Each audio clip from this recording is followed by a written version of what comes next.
আৰু আপোনালোকৰ খবৰ খাতি বৰ্তমান কেনে আছে? আশা কৰোঁ সকলোৰে ভালে আছে। গতিকে আহক আকৌ এটি নতুন এটি ভিডিঅ'ৰ মাজলৈ আপোনালোক সকলোকে স্বাগতম জনাইছোঁ। আৰু আপোনালোকে এটা বস্তু মই অনুৰোধ কৰিছোঁ, অনুগ্ৰহ কৰি পৰাপক্ষত ভিডিঅ'টো শেষলৈকে চাব। আৰু যদি ভিডিঅ'টো চাব পাৰিব, কিয় নোৱাৰিব? তাৰে আগে যি ঠাই ভিডিঅ'টো সম্পূৰ্ণকৈ চাব আৰু লাইক, কমেণ্ট, ছাবস্ক্ৰাইব এটা কৰি থৈ নিশ্চয়কৈ যাবলৈ একদম নাপাহৰিব দেই। গতিকে আহক ভিডিঅ'টো ষ্টাৰ্ট কৰা যায়। তো লেটছ ষ্টাৰ্ট দ্য ভিডিঅ'। চ' ভিডিঅ'টো ষ্টাৰ্টিঙতে আপোনালোক সকলোকে জনাবলৈ পাই মই বহুত সুখী হৈছোঁ যে মই কোনো ধৰণৰ পলিটিকেল পাৰ্টিৰ লগত ডাইৰেক্টলি ইনডাইৰেক্টলি লিংক নাই। গতিকে আহক এতিয়া ভিডিঅ'টো ষ্টাৰ্ট কৰোঁ। ভিডিঅ'টোৰ আৰম্ভণিতে এটা আপোনালোকক সুখৰ খবৰ বাতৰি দিবলৈ পাই মই বহুত আনন্দিত হৈছোঁ যে আমাৰ অসম চৰকাৰখনে এটা সপ্তাহত ভাৰত চৰকাৰৰ পৰা 2000 কোটি টকা ঋণ ল'বলৈ বাধ্যত পৰিছে। কাৰণ কিয় জানেনে, বৰ্তমান ফেব্ৰুৱাৰী মাহত আকৌ আমাৰ মহিলা উদ্যমিতা আঁচনিৰ নামত 8000 টকা কৰি 33000 মহিলাক বিলাব লাগিব যে আমি 35000 মহিলাক যে বিলাব লাগিব যে সেইকাৰণে আকৌ 2000 কোটি টকা ভাৰত চৰকাৰৰ পৰা আমাৰ অসম চৰকাৰখনে ঋণ লৈছে। আৰু তাতকৈও বেছি সুখৰ খবৰটো হৈছে আমাৰ তাতকৈ বেছি সুখৰ খবৰটো হৈছে গোৰেশ্বৰত আমাৰ হিমন্ত বিশ্ব শৰ্মা ডাঙৰীয়াক 33,815 গৰাকী মহিলাক 10,000 টকা কৰি চেক বিতৰণ কৰি আহিছে, যেতিয়া তেওঁলোকে তাত ৰেলীত গৈছিলে। যোনটো কি আছিলে নামটো,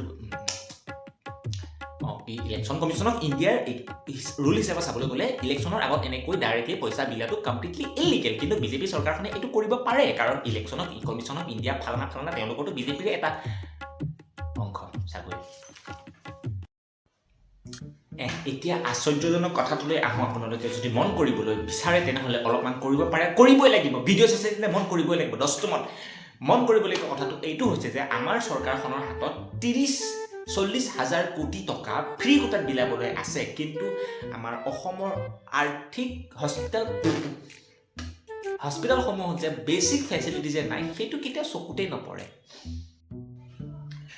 আপোনাক যদি মই উদাহৰণস্বৰূপে এটা যদি বুজাবলৈ যাওঁ, তেনেহ'লে যদি আপুনি বাইচান্স কেতিয়াবা জীৱনতো কেতিয়াবা গুৱাহাটী জি এম চি গৈছে, তেনেহ'লে যদি কেতিয়াবা আপুনি ইমাৰ্জেঞ্চি টাইমত যদি গুৱাহাটী জি এম চিছত যদি যায়, তাত আপুনি এটা বস্তু ন'টিছ কৰিব, তাত যে মষ্ট অফ দ্য ডক্টৰ্ছ আছে বা নাৰ্ছ আছে, চব ষ্টুডেণ্টছ হয়।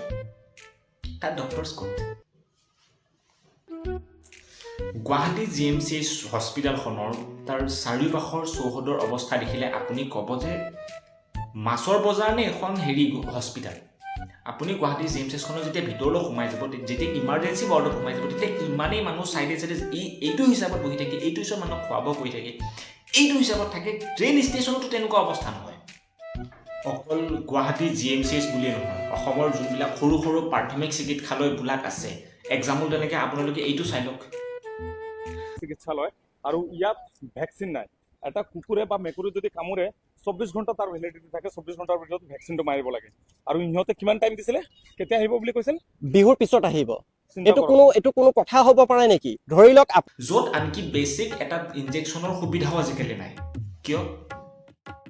আজি আমাৰ অসমৰ স্বাস্থ্য খণ্ডৰ অৱস্থা ইমানেই বিকল, ইমানেই বেয়া হৈ গৈ আছে। কিবা এটা যদি বাইচান্স অলপমান ডাঙৰ বেমাৰ হয়, তেনেহ'লে অসমৰ তাত ট্ৰিটমেণ্ট সম্ভৱেই নহয়। অসমৰ কোনোখন হস্পিটেলত তাৰ ট্ৰিটমেণ্ট সম্ভৱ নহয়। ইয়াৰ লিষ্ট লাগে মই আপোনাক ডেছক্ৰিপশ্যন বা কমেণ্ট বক্সত দি দিম, যদি আপোনালোকে বিচাৰে। কাৰণ এনেকুৱা অৱস্থা মোৰ আত্মীয় স্বজনবিলাকৰ লগতো হৈছে। সেইটো এক্সপিৰিয়েঞ্চ অনুযায়ী মই ক'বলৈ গৈছোঁ, কোনোবা নিউজ আৰ্টিকেল বা ৰিপৰ্ট চাই মই কোৱা নাই। এইবিলাক যোনবিলাক মই আপোনালোকক ইনফৰমেশ্যনখিনি দি আছোঁ, এই ইনফৰমেশ্যনখিনি আপোনালোকে ইণ্টাৰনেটত বিচাৰি যাব নালাগে। ইণ্টাৰনেটত বিচাৰি যোৱাৰ কোনো প্ৰয়োজন নহয়। আজি Guwahati G M C H বুলি ক'বলৈ গ'লে কেতিয়াবা তাত সৰু বাচ্ছা ৱাৰ্ডত মৰি যায়। কেতিয়াবা আপুনি শুনিবলৈ পাব এজনী নাৰ্ছে 35টা বেবিজ কেয়াৰ কৰিবলগীয়া হৈ যায়। কেতিয়াবা সেইবিলাক শুনিবলৈ পাব। কেতিয়াবা তেওঁলোকে ৰাস্তাত আহি, সেই ডক্টৰ্ছবিলাকে ৰাস্তাত আহি প্ৰতিবাদ কৰে। আজি এম্বুলেঞ্চৰ তেওঁলোকৰ দাবী কাৰণে আজি চচলত কেইবা দিনৰ পৰা প্ৰটেষ্ট চলি আছে। আজিলৈকে হিমন্ত বিশ্ব শৰ্মা ডাঙৰীয়াই কিবা এটা তেওঁলোকত কৈছে। কেতিয়াবা যদি হিমন্ত বিশ্ব শৰ্মা ডাঙৰীয়াৰ মুখৰ পৰা যদি কিবা এটা কথা ওলায়, তেতিয়াহ'লে এইটোহে ভয় দেখায় তেওঁলোকে চাকৰি যদি প্ৰিয়, তেনেহ'লে এইবিলাক প্ৰটেষ্ট কৰি পিনে যি পাইছে তাতে সন্তোষ কৰি থাকক। যিটো সময়ত আমাৰ ক্ষমতাত থকা দলটোৱে শিক্ষা খণ্ডৰ কাৰণে নতুন নতুন মেডিকেল কলেজ বনাব লাগিছিলে, প্ৰত্যেকখন জিলাতে এটলিষ্ট 2খনকৈ মেডিকেল কলেজ যদি বনোৱা হেঁতেন বা ইণ্ডাষ্ট্ৰি এটা খুলি দিয়া হেঁতেন, অসমখন যদি ইণ্ডাষ্ট্ৰিয়েলাইজ যদি কৰা হেঁতেন বা উন্নয়নমূলকভাৱে কিবা এটা যদি কৰি পিনে ষ্টুডেণ্টছসকলক যদি স্কিল দিয়া হেঁতেন তেওঁলোকক যদি সেই মাজনী আঁচনি কিবা কিবি ধন আলে বালে দি থকাতকৈ যদি তেওঁলোকক স্কিল শিকোৱা হেঁতেন আজি হয়তো আমাৰ অসমখন অন্য এটা দিশে অভিমুখ কৰিলে নহয় এনেকৈ দুদিন মূৰে মূৰে চেণ্ট্ৰেলৰ পৰা হাজাৰ হাজাৰ কোটি টকা ঋণ লৈ পিনে অসমখন ধাৰে পোতা অৱস্থা হ'ব নালাগিল হয় খেৰ এই চৰকাৰখনৰ পৰা আপুনি কি মানে কি ভৰসা ৰাখিব